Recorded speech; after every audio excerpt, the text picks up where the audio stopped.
How are you doing? All right? Yeah, doing well. How about yourself, man? Good, man. So how have things been? I just wanted to check in and really see like where you're at with the program, like any like wins, anything that's going well for you, like how you feeling? Yeah, no, things have been well. Having the structure has definitely been real nice, having that structure back and just being able to get into a routine and stuff. Really plan out the weeks and everything. I think getting used to the high volume on those arm days, especially, has been a bit humbling to say. Like when we get into like some of those exercises where it's like 20 reps, it's like it absolutely kills by the end. So that was kind of like why I was asking that question initially, like what the theory behind having this higher volume days were. But when you said what it was for, it made sense. So understand it. But yeah, I think the exercises themselves have been pretty much exactly what I was hoping they would be, and it's really fit very nicely in with the running. I've noticed, especially like going into my longer runs on the weekend, legs are a bit more fresh, and then the recovery from the weekend workout has been a bit easier transitioning into the new weekend stuff. So I think that right there has been a big win. That's awesome. I'm glad to hear it's been going well for you. Yeah, man. So yeah, that's kind of why I structure things the way I do. Like it always varies person to person, right? But like, do you feel like it's getting from week one to now?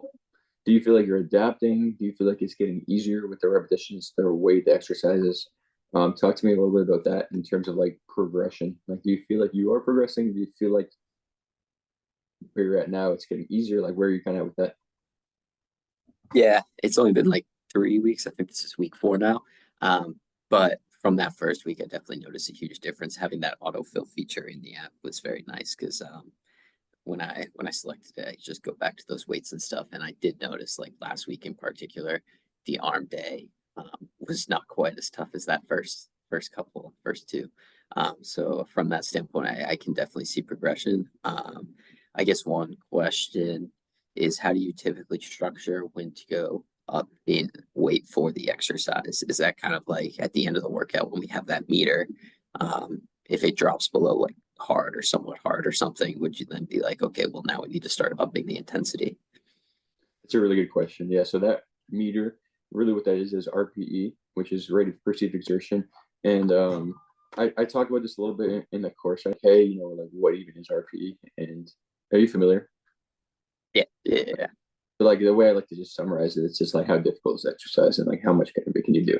If typically speaking, if you're over like a 7 or 8, then let's keep the reps where they are. Let's keep everything where it is.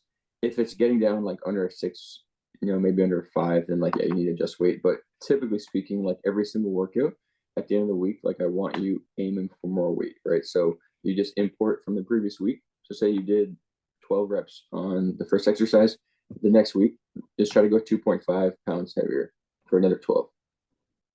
If you can do Makes that sense. and you feel like you have more in the tank and it was a little bit easier, then okay, we should just be doing 5 pounds. And then you just repeat that cycle and eventually you get to a point where like it feels a lot easier. That's why I like to make sure that like, hey, imported from the previous week. And then the next phase, for example, typically is like, okay, now we're adjusting the reps, right? So maybe it drops from, just for example, like 12 down to 8. And now you're keeping that same weight, but you're also doing less reps. You should be able to progress more and more and more. Right. No, totally makes Does that sense. answer your question? Yeah, yeah, yeah. Okay, 100%. cool. So that's the main thing to is yeah, like progressing. But at a bare minimum, like even if you keep the weight the exact same, like I'm making sure that you're still progressing because like first phase of the program is like boom, aim for this amount of reps, this amount of sets. Second phase is more volume, right? So you have more sets, you oftentimes have less repetitions, right? And now you're basically getting to a position where you get more of that power. So like you're going from these high repetitions, maybe like 4 sets of 12 down to like 5 sets of 8. And you're getting stronger and stronger and stronger for you. I know you mentioned like strength is your main thing and like power, right? So like that's the progression that you want to take with your own goals, just making sure that you follow that similar structure. And eventually you get to a point where, you're really not doing more than like 5 reps per set. And like, Yeah, makes sense. there's no point for you to be doing like top sets that are like 1 RPMs unless you want to get Yeah, to the powerlifting point. Like for you, it's Yeah, like minimum. that was also something I was curious about. So like hamstrings in particular, I notice are like very high volume, and there's leg curls both uh, that first one and then that second leg workout as well. So like from what I previously understood with my running, especially, so running is we can look at it as like high volume, high repetition, and we're really performing that action a lot on like hamstrings, specifically calves and stuff. So when we go into the strength side of things, I always assume that we would be dropping the set or dropping the reps and then increasing the weight to work more of that. I don't know if it's type 2 or type 1, whichever is the opposite, to do more of like that power and explosive stuff. You're asking really, really good questions, and I love getting questions like this because it's interesting. Like it really varies. Sorry, I dropped my pen. But for your specific question, so like you have the type 1 and type 2, right? Basically, you're slow twitch and you're fast twitch muscle fibers, and like you're going to use a little bit of each, but primarily because you're doing more long distance, you're going to use more of the slow twitch muscle fibers, right? So like if you were hypothetically speaking on doing a 400-meter dash, I would really, really prioritize you doing, sets of like 3 to 6 and like heavy, heavy, See, heavy explosiveness because you want to be able to unlock that power quick and like rapidly and like jump off the line and like bolt, right? For you, because you're doing longer distance, you're doing, the exercises that require more of the slow twitch fibers. Like you just need these muscles to be firing longer term, like not just like 20, 30 minutes for like hours. Like you're not just doing a 5K, right? Like I mean, maybe you're training sometimes 5 days, but like I know you're doing a lot more like 10 miles, 12, 15, and like you're training for these longer distances. So you want your muscles to be able to respond for that whole duration. So the slower twitch muscle fiber is what you need for, making sure that you just prevent discomfort, joint pain, cramping, and everything, but also that you have the strength prolonged. So like for you, dude, that's why I have you doing like a lot of hamstring work because you want to make sure that like, hey, 6, 8, 10, 12 miles in, you're still hamstrings are super good to go. And also you're dependent a lot on the hamstrings when you do more running. Like the more knee flexion, the more knee bend you get, the more you're going to rely on quads and a little bit of glutes. Same thing with a if you're on a dash, right? A 400-yard dash, 200-yard dash, whatever, 800, 100, that shorter distance like bolts, the spurts. You're going to be in a crutch position. You're going to get a lot of knee flexion, and that's where your glutes and your quads activate the most. But because you're doing, and then we kind of already chatted on this briefly, but just to kind of go a little bit yeah, more in depth, because you're thinking about like more straight legged, right? Like almost like a less knee bend when you're running, unless you're like yep. you're doing walking lunges throughout your entire race. Uh, right? Like you're going to rely a lot more on hamstrings. And so you want those, to be able to do all these high repetitions so that they have the muscular endurance to be able to last, and you want them, stronger. So that's why I have the high reps, and that's also why I have a lot of emphasis on hamstrings. Does that answer your question? Does that make sense? Yeah, 100%. That makes a ton of sense. And Sweet. then like looking at it from like an overall balance between the two. Um, so there's a lot of load on like those slow twitch fibers, and we're really building that endurance there between the running and then the lifting. But is there a benefit as well to building the fast twitch in those muscles too? Um, because like you have said, it's probably shorter distance, you see more of a benefit, but I'm curious to know if there is some sort of benefit that would carry over or transition to that side of it too. Like just to become like a overall better athlete, I guess. Yeah, definitely. So this is typically how I progress these sorts of things. So like, okay, like phase one is like boom, like we're doing a lot more of this muscular endurance, this lower twitch fiber training. And then as you progress, it's like, okay, now we're going a lot heavier. For the reason that you can manage more load, your RPE is something that now you're more efficient with, right? So like you're able to do a lot more of that strength training without having to worry about injuries, and also not just injuries, but like lack of recovery. Like if you're running, putting all this pounding on the pavement, then or the gravel, whatever, like eventually like your body's going to start to wear down, and maybe you don't run the joint pain, but you want to make sure that you can recover properly. So for you to like, you would get to, once you're done with that first phase, the second, third, fourth, etc. As you're in that final couple of phases, you're doing a lot more of the heavy work because one, now you can tolerate all that load without diminishing returns in terms of recovery. So like I know we talked a lot Yes. about structure and progression, making sure you don't like burn out and also that you don't deplete energy reserves. So like your main thing is like running and also having a good combination of that with the strength. So you just need to structure it accordingly. So like if I had you starting off like phase one or even the end of phase one or early phase two with like 3 rep RPMs, like you're not going to be as efficient moving the weight properly because you're kind of getting back into the swing of this training style. And also, you don't need that, right? So like that's how I progress it. It's like, okay, and then we get to that final phase, and now you're doing a lot of these top sets. Does that make sense? Yeah, yeah, it makes a ton of sense. Okay. And so like for example, when we look at like day one, right? Your posterior chain emphasis day. The reason that I have you start with something like a seated hamstring curl, and then we end off with, well, we have 2 seated hamstring curls in there, right? So like you have a seated hamstring curl alternating, and then you have a seated hamstring curl with higher repetitions towards the end. The reason for that is Yeah, I want you to be able to contract. You want these muscles in a contracted position towards the end of the workout when you're fatigued, because it's going to allow you to have the strength that you need. So like there's different ways to do things, right? Like you can do, if you're more hypertrophy focused, you can do more lengthened partials or lengthened range, which just means like you're getting more emphasis and more tension on the stretched part. So like the lying hamstring curl would be great in that scenario.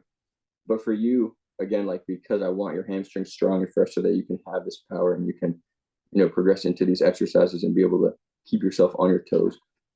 Like that's why I have like the seated single leg alternating hamstring curl, is because you're warming everything up. You're making sure that when you're coming down, you're not overpowering from your left side versus the right and vice versa. And it's just warming you up for the compound movements. But at the end of the workout, the reason that we have 2 sets of 25 is because like I want you coming down and like getting as much blood flow in there as possible so that you can, make sure that as you go through the rest of the workout and with your training sessions and your running sessions, like you don't fatigue, you don't burn out. And so like that's why I do the high rep stuff at the end of the workout. Because when you're running, for example, like you're gonna have more of that, right? Like you're gonna be fatigued after 8, 10, 12, 15 miles, and you're gonna need the strength from your hamstrings, not just to stabilize you, but to be able to keep pushing. So that's why I have you focus more on that contractile position of the shortened range of motion, which is when you get to the bottom of the hamstring curl. If you were like, hey, I just want to build as much muscle as possible, I would be like, let's focus more on the lying hamstring curl towards the end. But I know for you, you're like, hey, that's a main thing. And then like when I look at the other lower body day, we are ending off with like alternating lying hamstring curls, and that's because like again, like you kind of mentioned, the structure of the training. As we get towards the end of the program, you're going to have less energy reserves available. So you just want to be able to basically get as much blood flow into that stretched position as you can. So that's why you're having those lying alternating hamstring curls towards the end of day 3. But like starting with day 1, when you're fresh, that's why I have this like, let's do most important at the beginning of the week when we have the most energy available, least important down the totem poles towards the end of the week when we have less energy available. Hopefully that doesn't confuse you and that makes sense. it doesn't confuse me. It makes sense. Yeah. But like that's why Um, I have it structured that way. it kind of leads me into another question that I've Yeah, been go. thinking about because I always hear things. Basically, what I always hear in the situation is whichever is your main goal is the one that you should be doing first for the day. So, how do you view those days when I'm running a double when it's a lift and a run? So typically that's like Tuesday, Wednesday, Saturday, and Tuesday, Saturday specifically are those lower days. So, how do you view should it?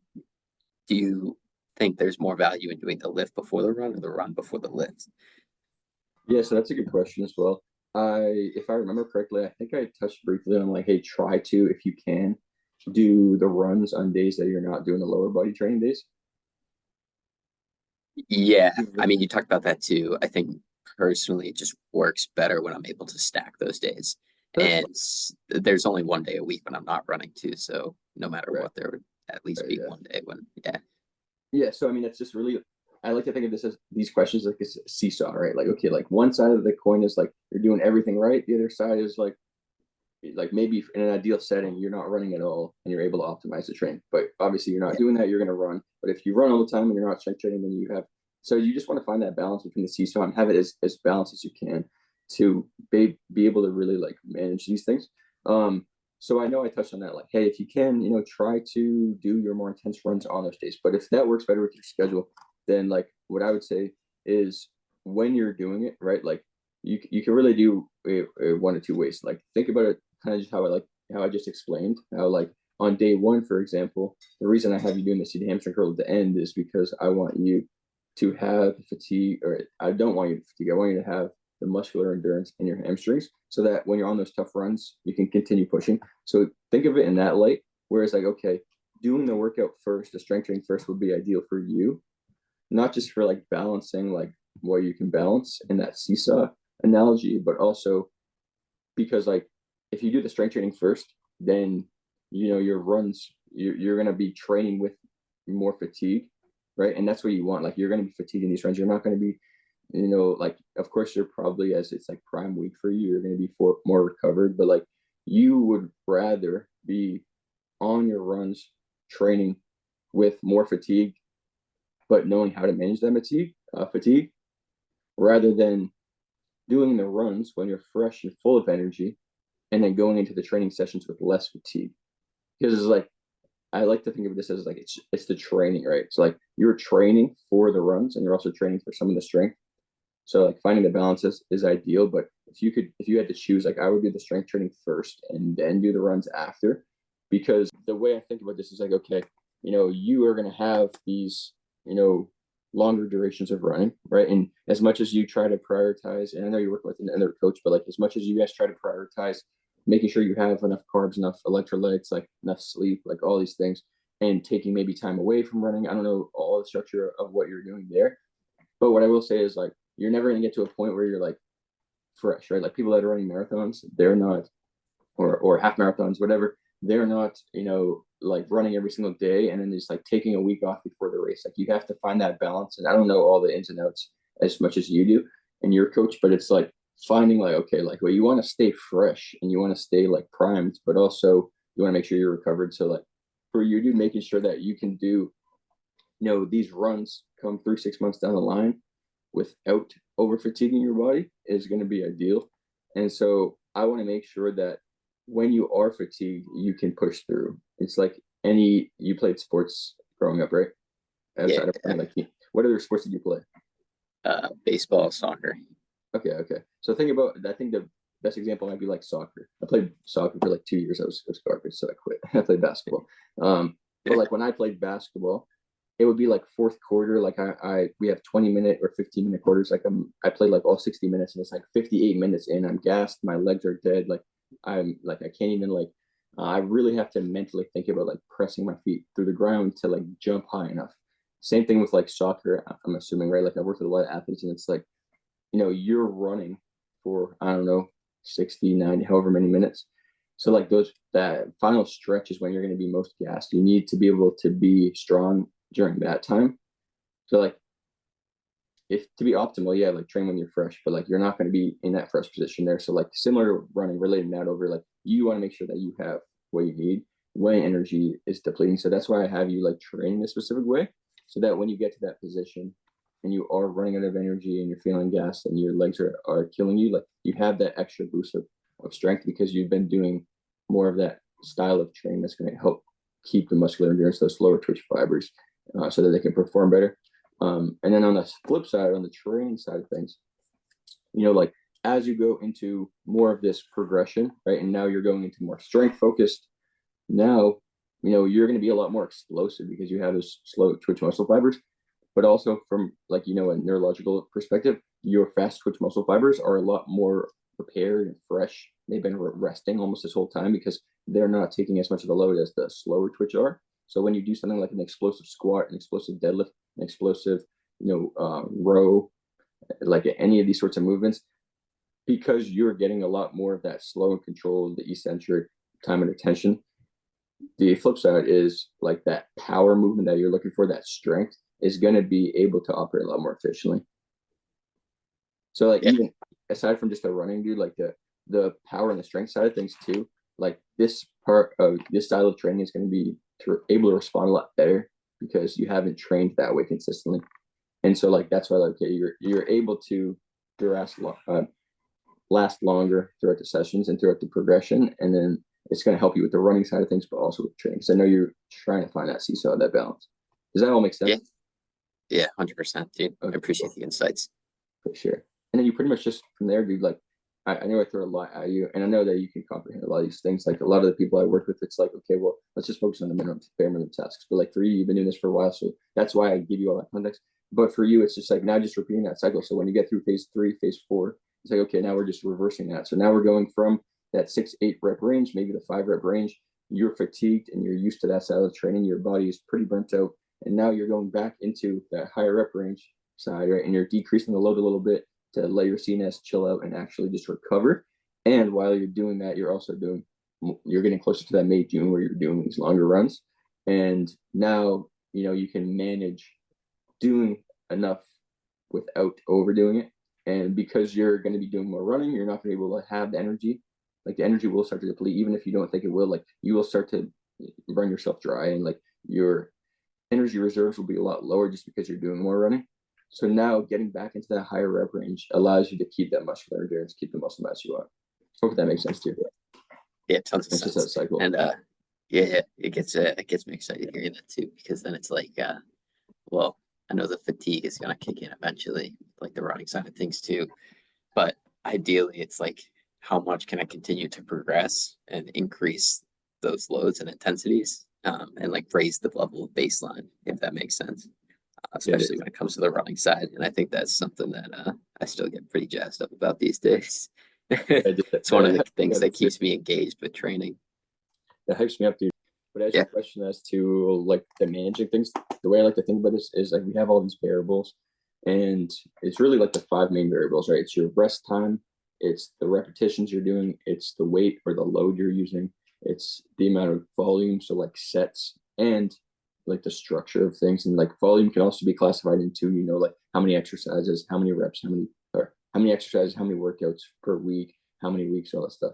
But like those are really the main things. It's like the structure, the volume, the rest time, right? Like the repetitions, and also the tension. So like how slow you're going on eccentric, concentric, how explosive you are, these sorts of things. So like you have those 5 variables, and it's almost like this. I don't know. You almost think about like you can kind of like change the variables, right? So you have, rest time is here. So this means like maybe towards the top, it's more difficult on your body, and at the bottom, it's lower, right? So with the rest time, it's like if you're doing 20 seconds between sets, you're really pulling that variable up, and you kind of need to make sure that the weight is a little bit lower to manage for that, and vice versa, right? So like if you're doing a lot more weight, you need longer rest time. Same thing with like repetitions. If you're doing a lot of reps, you probably can't be doing as many sets. And if you're doing as many sets and as many reps as you'd like, you probably can't be doing as much weight. So it's like you can't manage having all 5 of these variables elevated at the same time. You need to just like figure out which ones are most important for you and your goals. And so like I know when we started together, you were like structure is the main thing, and that's really what it is dude, is like managing all those variables, because you truly can continue to progress for the rest of your life. Like our body adapts to its environment and the stimulus or the stimuli that you throw at it, right? So it's just a matter of what's most important and how we're going to do it accordingly. Because my whole goal for you is like, after we get through this whole program and now you're in this running phase, you're still able to progress with your strength training, but you're not doing the same amount of load. You're not doing the same amount of reps and sets. It's just different variations and moving those variables. And then even as you get towards the end of that running cycle, now you're just bringing things back up, back down, right? And you're just keeping this cycle. This way you don't step away entirely and like lose the progress. Like you can still structure. This is why, like, I don't know, like I relate a lot more to the strength side of things and the muscle building side of things. Like I go through periods of time where like I don't want to take a month off from the gym, but I go through periods of time where like I decrease my weight by like maybe 30%, and I'm doing a lot more reps to compensate for that. Or if I'm doing, like if I'm on a cut and I'm trying to get like to like single digit body fat, like 5, 6, 7, 8%, whatever the case may be, I'm doing a lot more reps and less rest time and more sets, more volume to compensate for the little weight available, because I don't have the energy to push through. And when I'm in a bulk, I'm doing more strength training, more compound focus, more heavy stuff. I'm not doing like sets of 15, 20, 30. Like I'm doing sets of like 6, 8, 12. So it's just finding that balance for you. And then truly you can always keep that structured. And that allows you to like continue to progress without plateauing. That's like what I've found with the people I've worked with in my own training. So that's what I say for you, dude. It's just like finding out the way to structure this accordingly so that you can sustain it. I think that's very valuable insight right there. And I just booked you in for next week, so just confirm that you got that before I wrap up. But I have a community feature, I have a chat feature, you can engage with other members. The main thing I say is like, hey, like if you have a win, like if you perform well, if you build new muscle, you lose weight, like you run a new PR, you slam a bunch of heavy weight or something for more reps. I just throw it in there. Helps just the positive feedback loop. My clients keep working and they'll support you as you support them. These things, like I recommend you go through. Again, you don't have to. You can kind of pick and choose from which ones that you might feel most helpful for you. But it just talks about like habits, consistently developing these over the long term, how to improve, how to set higher goals for yourself, and even just like the fact of like you wanting to say like cut your running time down a lot. Like that's going to be a lot of mental, just like breaking down like the limiting beliefs you might have. So like that goes into that. I mean, you don't have to watch it, but if it helps out, it helps out. But I think for you specifically, like it would be cool to have like an understanding of like this is some of the nutrition, like protein, carbs, fats, on the go, like managing a bunch of things. I think for you though, like the training modules could be helpful checking them out, which is like the importance of the training structure, right? Like phases, optimal rest time, RPE, why progression is essential in the first place. I think it's good to give, just overarching view of everything. And then also have like recovery, joint pain, and intuitive implementation, which is like how when you are about to step like when you're about to start your race, right? It's like, and then you're going into that off season to training, like how you're able to actually sustain these things and get back into the swing of things when you fall off the wagon. So like I think it could be helpful for you. Yeah, I think there was a couple of those that definitely be worth checking out.